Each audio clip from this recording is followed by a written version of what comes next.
Hi everybody, it's QLang and welcome back to my 1 month Albanian language challenge. So it's been a few days since I started learning Albanian. It's Sunday the 4th of April for me while I'm recording this video. So I guess it's the 4th day of me learning. And since it's the weekend, I thought I would put up a little video with my first impressions of learning Albanian. So in this video I want to go over a few things that I've found out about the Albanian language so far. And then I want to follow up with another video probably in the next few days going over the few things I found out about Albanian culture. To keep this video semi-organised, I've split up the topics I'm going to be talking about into 3 main parts. Number 1, an update on my language skills in general. Number 2, the methods I've used and any recommendations I have for Albanian. And number 3, interesting things I found out about the Albanian language. So, I'm a big fan of learning to speak in a language from day 1 or as soon as possible. And one of the main things that you should learn when starting any language is a bit of a self-introduction about yourself. You're going to be using it a lot of times. So that's what I'm going to do. I'm going to do a little bit of a self-introduction in Albanian using the vocabulary and grammar that I've learned already. So, qikemi, unë quhem Kes, edhe unë po mësoj Shqip. Unë jam Angles, unë nga Anglia, unë flas anglisht, por tani unë flas pak Shqip. Unë 25 vjeç, unë banoj edhe punoj në London. Si jeni? Çfarë gjuhë flisni ju? Ku banoni? Nga jeni ju? Faleminderit. So as you can see, I'm nowhere near comfortable speaking Albanian yet, but I feel like I do have some kind of vocab and grammar points that I've touched on already and able to at least say something. So I feel like no matter how little you've practiced, you could definitely say something after a few days. Yeah, I'm pretty pleased with my progress so far. I've got onto verb conjugations and the noun declensions. There's a lot of cases in Albanian and things like that. I'm pretty happy. Another thing I'd like to mention is I'm going to be making a lot of mistakes, I'm sure. A lot of grammar mistakes, pronunciation mistakes, vocab mistakes. So if you're an Albanian speaker, definitely tell me if I've gone wrong somewhere. The more feedback I get, the faster I'll learn. Another thing I'd like to add is when I'm speaking Albanian, I try not to edit any of these kind of clips as much as possible.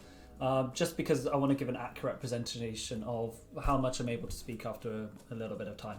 Because I don't want it to be something's taken me 19 times to perfect and written a whole speech with vocab that I don't know and I'm reading off a script. Because that's just not fair. So what methods have I been using to learn my Albanian so far?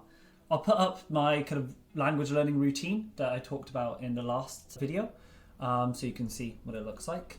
And I'm happy to say that I've been able to keep on schedule, so pat on the back to myself, although it has only been 3 days.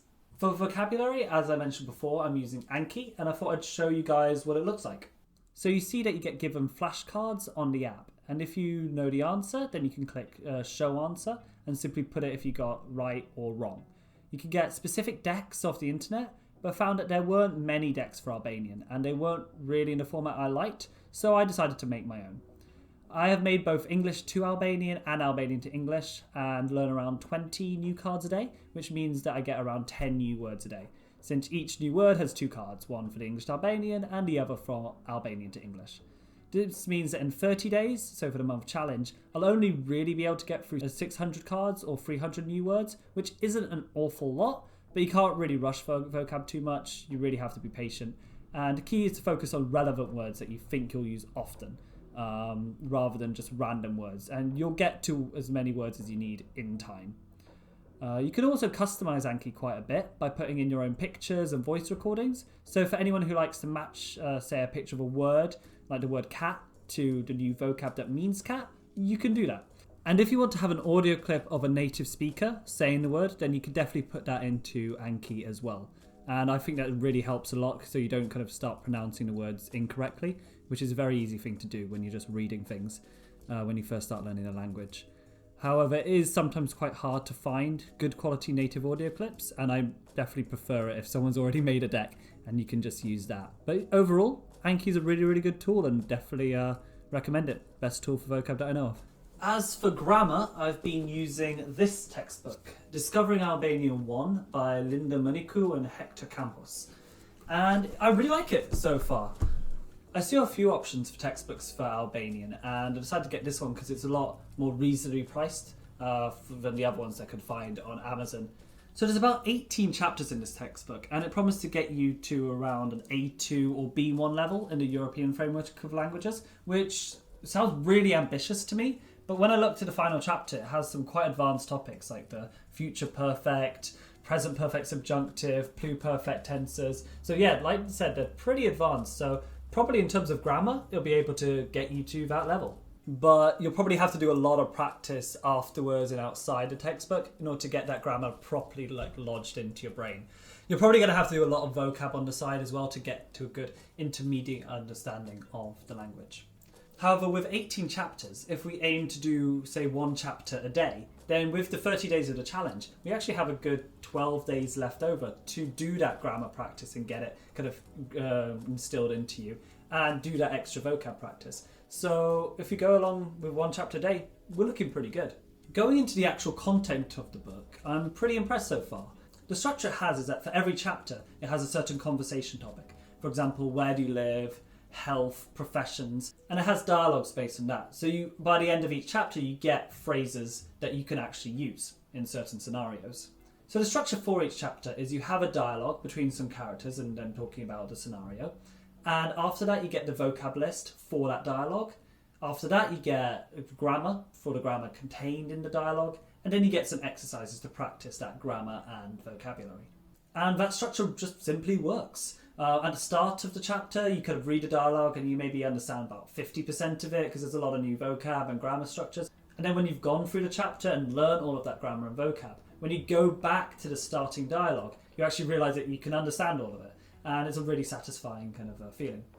I'll drop a link to the textbook in the doobly-doo below. I'm also ecstatic about how they put the stress marks in for the new words that you're learning in the vocabulary lists. That's really useful. I think Albanian seems to be the way that the stress, where you stress the word, is important.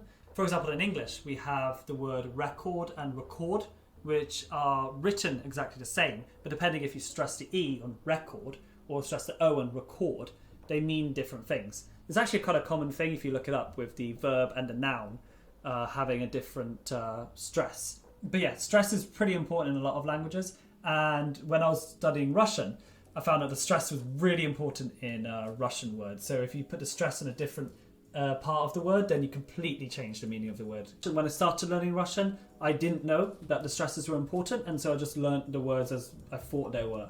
And then later I found that I was just getting the stresses on words completely wrong. I had to go back and backtrack and relearn loads of words, which is definitely a pain, and I'm still having to do it to this day.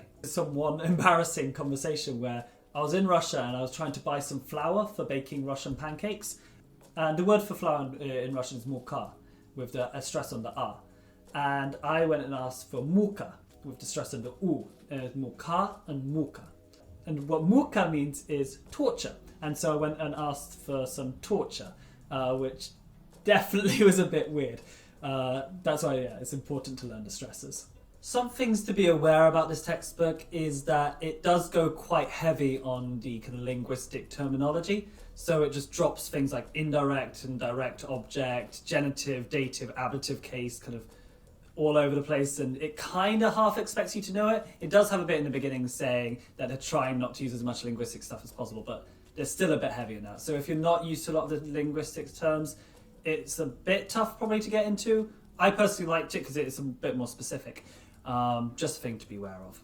Another problem that you may find is that when you're doing the dialogues are in Albanian only, which is fine for me for now since they've been pretty simple because I'm just starting out. So there's not much nuance that can be kind of lost too much. But I can imagine as the dialogues get a lot more complicated, it would definitely be nice to have an English translation because otherwise you might not know what grammar is going on, and it'd be nice to check if that what you're kind of translating is correct. So those are some small gripes about the textbook, but overall I'm pretty happy so far.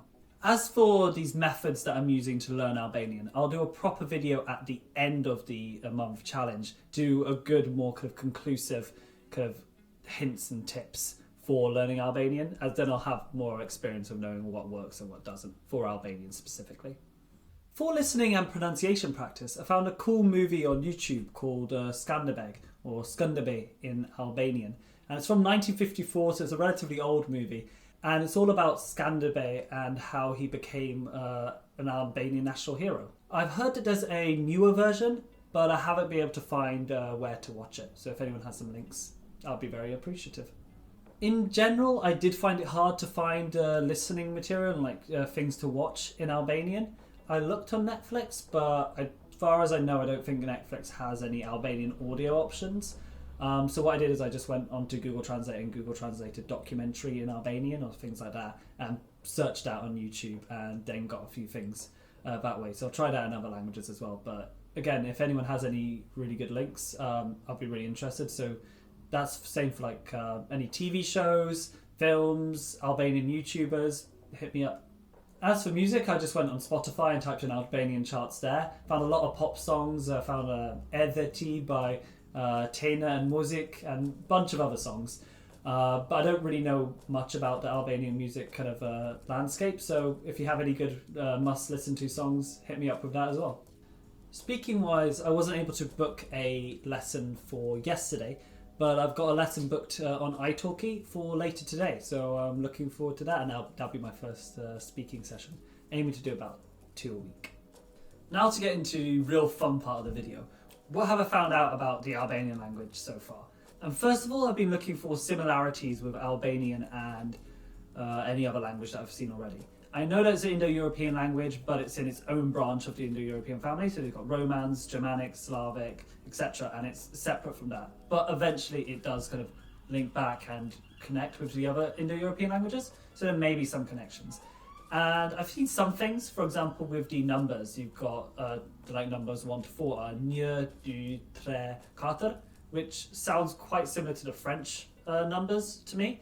I don't know French, but they sound pretty similar from what I do know. And some other words like plage, I think is similar to French and to Russian, pliage. So that's something. But there's a lot of things which could be coincidences. I don't know if they actually come from the same root word, but it's still easy to help you remember it. Even if it's right or wrong, as long as you remember it, it doesn't matter too much. There's also a lot of words which are similar to English, like televisor is television, televizor in Russian, so it's kind of similar for that. Autobus is bus, bicicleta is bicycle. So you've got a lot of kind of words that you kind of can guess from English as well. But for the most part, the words are going to be completely different. So banoi is to live, punoi to work, shkoi to go. I can't think of anything that they sound like. You just have to learn it as it is. And that's the majority of Albanian vocab, to be honest. Another thing that Albanian has, which is similar to a few other Indo-European languages, is it's got 2 words for you. In that it's got the informal you, and like the singular you, and the formal plural you. So the single informal you is ti, which is actually similar to Russian pli, which is helpful for me to remember. And the formal version is actually very similar to English you. It's you.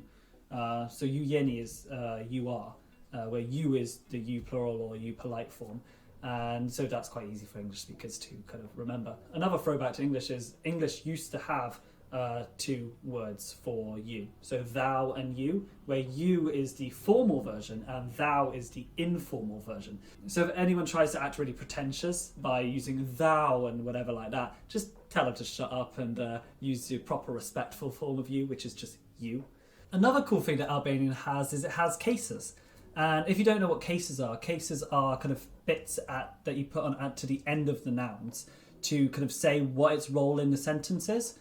English doesn't really have this for nouns, but it does have it for pronouns. So if you've ever wondered what the difference between I and me is, so that's something to do with cases. So I is when you're doing something, you're the thing that's doing something. You're the subject of the sentence.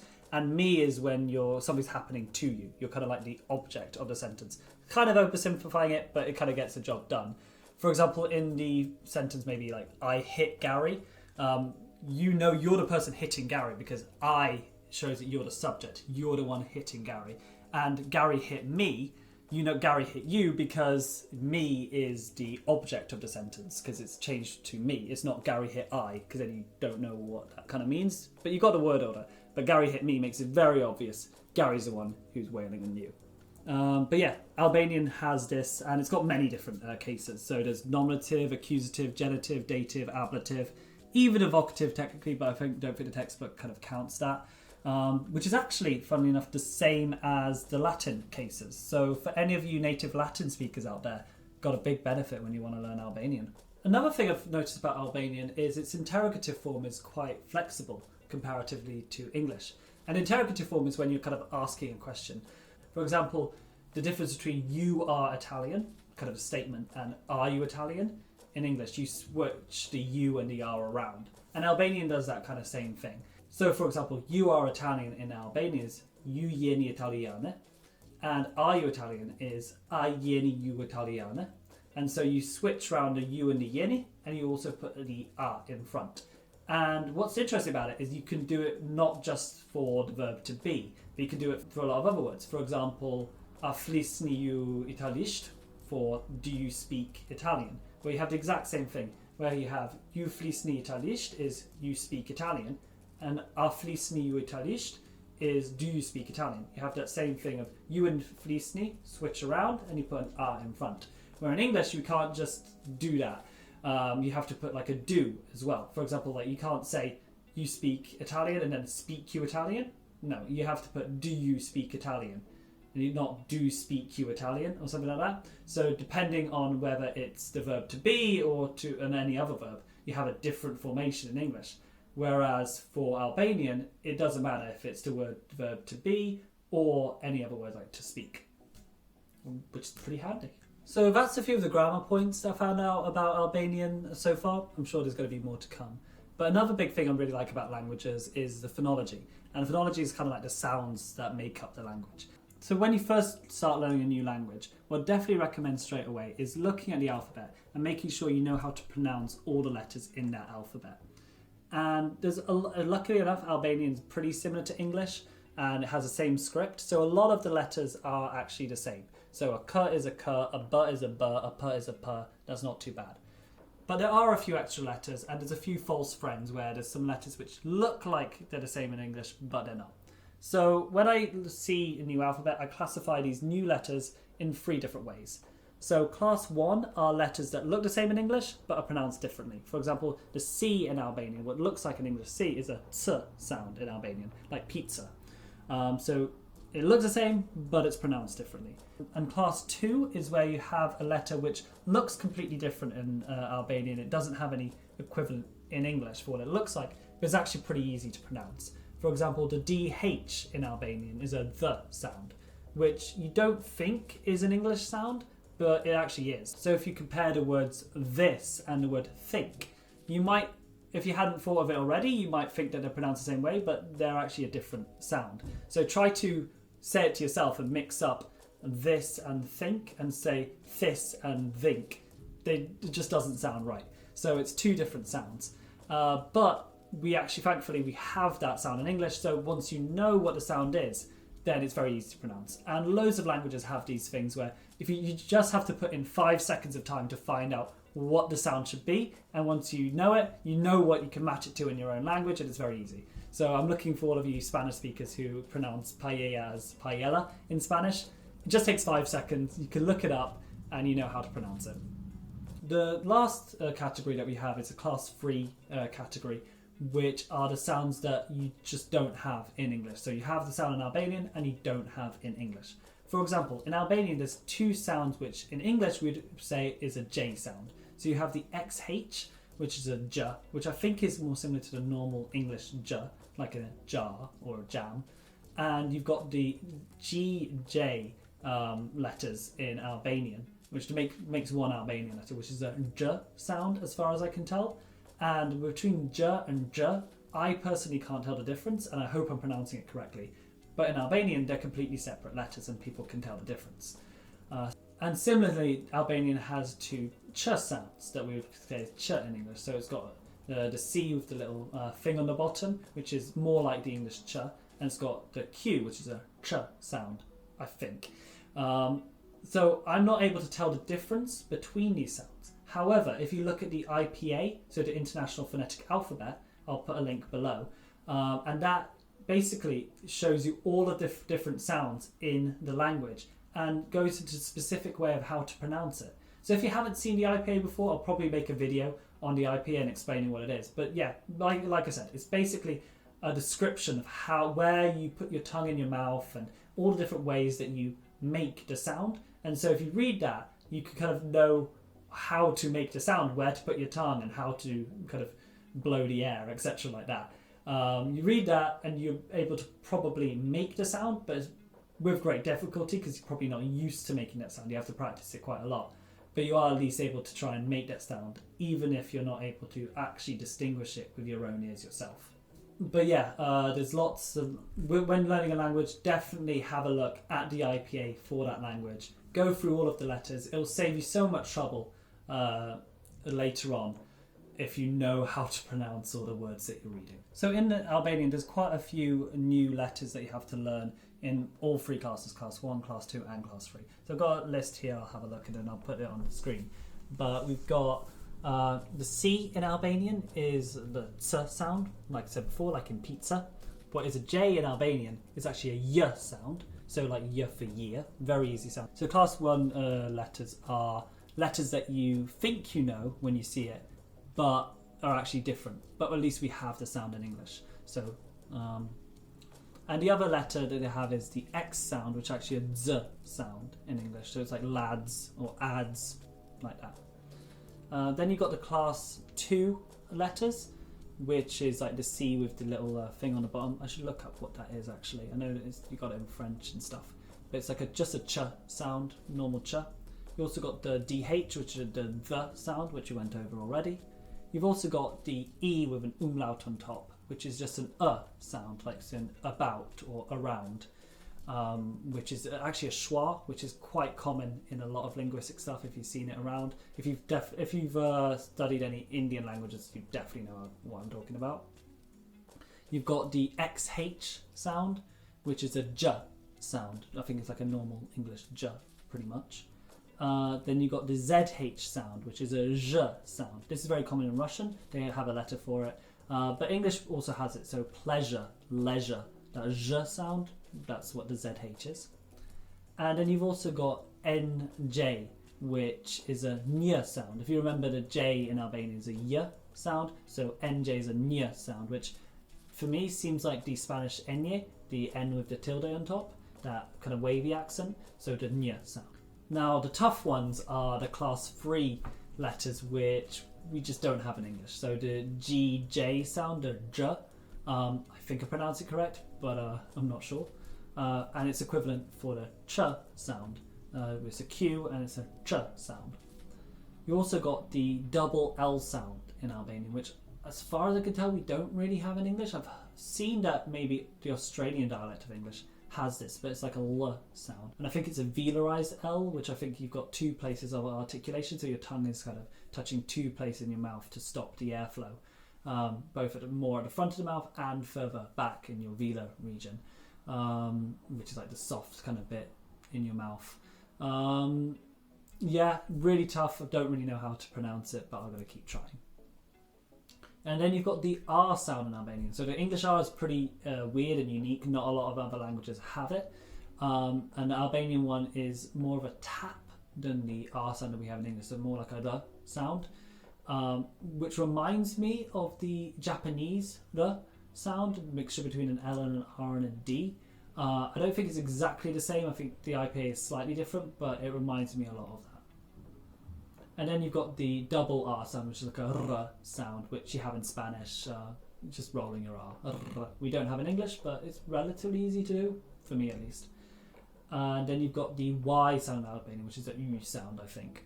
So it's kind of like an O, it's a bit like an U, and it's kind of like an E, like U. I think it's kind of similar to the German U with an umlaut on top. I don't fully know, and it's not really in English, so I don't really know how to pronounce it, but I'll give it a go. So we actually talked about quite a lot today, a lot more than I intended. And I'll follow this with another video more about the kind of culture that I found out about Albania over the last few days as well. because I don't want it to just be kind of language things, but also cultural things as well, because I think that's what makes learning a language much more fun. It's kind of like the reason for learning language in a way. But yeah, I think let's leave it here for now, and thank you very much. And that's all from me. See you next time. Ciao.